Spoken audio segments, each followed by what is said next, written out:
एक black body से निकलने वाली रेडिएशंस को दो साइंटिस्ट थे, लूमर और प्रिंसमैन। उन्होंने डिफरेंट टेम्परेचर पर स्टडी किया और डिफरेंट टेम्परेचर पर स्टडी करने के बाद उनकी इंटेंसिटी और वेवलेंथ के दरमियान ग्राफ प्लॉट किया। उन्होंने जिस एक्सपेरिमेंट के थ्रू यह स्टडी किया, सबसे पहले उस एक्सपेरिमेंट को हम देखते हैं। ये हमारे पास उसकी कॉन्फ़िगरेशन मैंने ड्रॉ की है। ये हमारे पास एक ब्लैक बॉडी है, उसकी फर्नेस है, ये रिफ्लेक्टर है और ये प्रिज्म है, और आगे एक और रिफ्लेक्टर हमने रखा है और ये डिटेक्टर है जो वेव्स को डिटेक्ट करेगा। अच्छा, ये मुख्तलिफ टेम्परेचर्स पे इस ब्लैक बोर्ड से वेव निकलती हैं यहाँ पे। अच्छा, ये फर्नेस है, इसमें से रेडिएशन बाहर आती हैं, निकलती हैं यहाँ से, जाके सबसे पहले क्या इस रिफ्लेक्टर पे पड़ती हैं। रिफ्लेक्टर पे पड़ने के बाद यहाँ से रिफ्लेक्ट होकर प्रिज्म पे पड़ती हैं। अच्छा, प्रिज्म क्या, अब प्रिज्म की प्रॉपर्टी क्या? प्रिज्म की प्रॉपर्टी ये होती है कि जब भी उसमें कोई भी लाइट फॉल करती है ना, उस पर पड़ती है, उसमें से पास करती है, तो प्रिज्म उन हर वेवलेंथ की लाइट को सेपरेट कर देता है। तो यहाँ पूरा स्पेक्ट्रम वो सेपरेट होके बाहर आता है। फिर यहाँ से फिर रिफ्लेक्टर पे पड़ता है, रिफ्लेक्टर पे पड़ने के बाद यहाँ पे डिटेक्टर पे पड़ता है। तो हर डिफरेंट वेवलेंथ की जो लाइट है वो डिटेक्ट हो जाती है डिटेक्टर पे।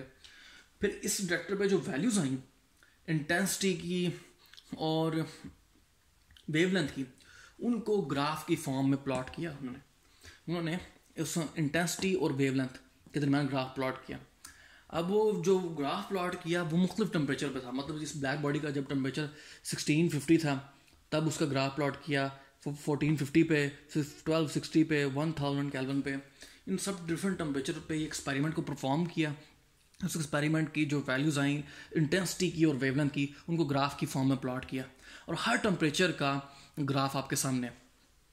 अच्छा, अब ये जो ग्राफ है ये इंटेंसिटी और वेवलेंथ के दरमियान ये क्या रिजल्ट शो करता है, इस एक्सपेरिमेंट्स के क्या रिजल्ट हैं, अभी वो हम देखते हैं। अच्छा, इस एक्सपेरिमेंट का जो फर्स्ट रिजल्ट है उसको हम देखते हैं। बेसिकली इसके चार रिजल्ट्स हैं। फर्स्ट रिजल्ट ये कहता है कि किसी भी गिवन टेम्परेचर पे, at any given temperature the energy is not uniformly distributed in the radiation spectrum of the body.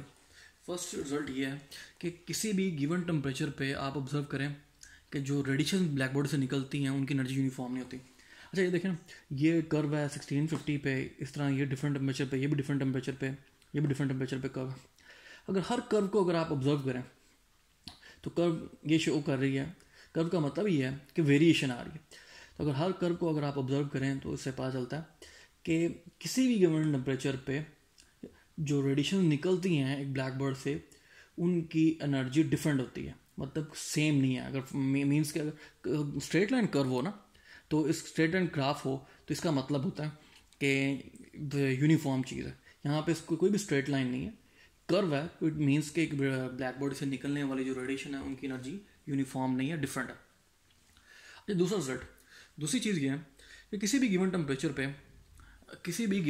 पे अगर आप ऑब्जर्व करें इन चारों की चारों कर्व पे, एक खास पॉइंट पे जाके जो रेडिएशन निकलती हैं उनका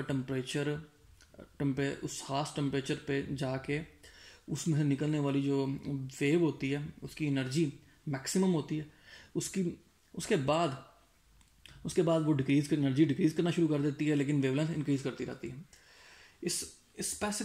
इस पॉइंट पे जो वेवलेंथ की वैल्यू होती है ना, फॉर एग्जांपल ये पीक पॉइंट ये है, जिस तरह ये है, इस पॉइंट पे जो वेवलेंथ होती है उसे हम नाम देते हैं लैम्डा मैक्सिमम। इस किसी भी गिवन टेम्परेचर पे जिस पॉइंट पे मैक्सिमम एनर्जी इमिट होती है ना, उस पॉइंट पे जो वेव की जो वेवलेंथ होती है ना, उसे हम नाम देते हैं लैम्डा मैक्सिमम।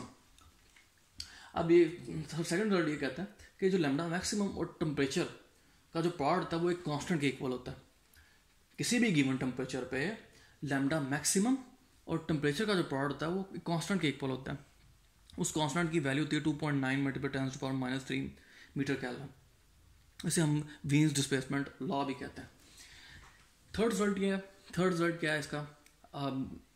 पहले से सिमिलर ही है, तकरीबन मिलता जुलता है कि आप अब ऑब्जर्व करो इन चारों के चारों कर्व्स को। अगर हम सब इसकी बात करते हैं, अब ऑब्जर्व करें कि इनिशियली जब एक ब्लैक बॉडी से एनर्जी निकलती है तो इनिशियली देखो जैसे जैसे वेवलेंथ इंक्रीज करती है वैसे वैसे इंटेंसिटी भी इंक्रीज करती रहती है। जैसे जैसे वेवलेंथ इंक्रीज करती है इंटेंसिटी भी इंक्रीज करती रहती है। एक खास पॉइंट पर जाके इंटेंसिटी की वैल्यू मैक्सिमम हो जाती है। उसके बाद एनर्जी डिक्रीज़ करनी शुरू कर देती है, इंटेंसिटी डिक्रीज़ करनी शुरू कर देती है, लेकिन वेवलेंथ इंक्रीज़ करती रहती है। ये बात हमें पता चलती है।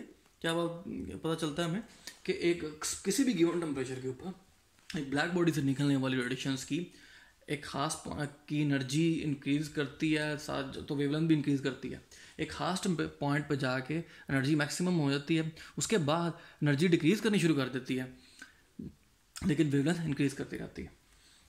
और लास्ट फोर्थ रिजल्ट जो हमारे पास यहाँ पे है, फोर्थ रिजल्ट ये कहता है कि किसी इस अगर ये चारों के चारों कर्व्स हैं, किसी भी कर्व के अंडर जो एरिया आता है, फॉर एग्जांपल ये है हमारे पास ये ग्राफ है, इसके अंडर जो एरिया, अगर हम इस एरिया को कैलकुलेट करें, इस एरिया को अगर हम कैलकुलेट करते हैं तो वो एरिया की वैल्यू उस गिवन टेम्परेचर पे जो एनर्जी रेडिएट होती है उसको रिप्रेजेंट करता है।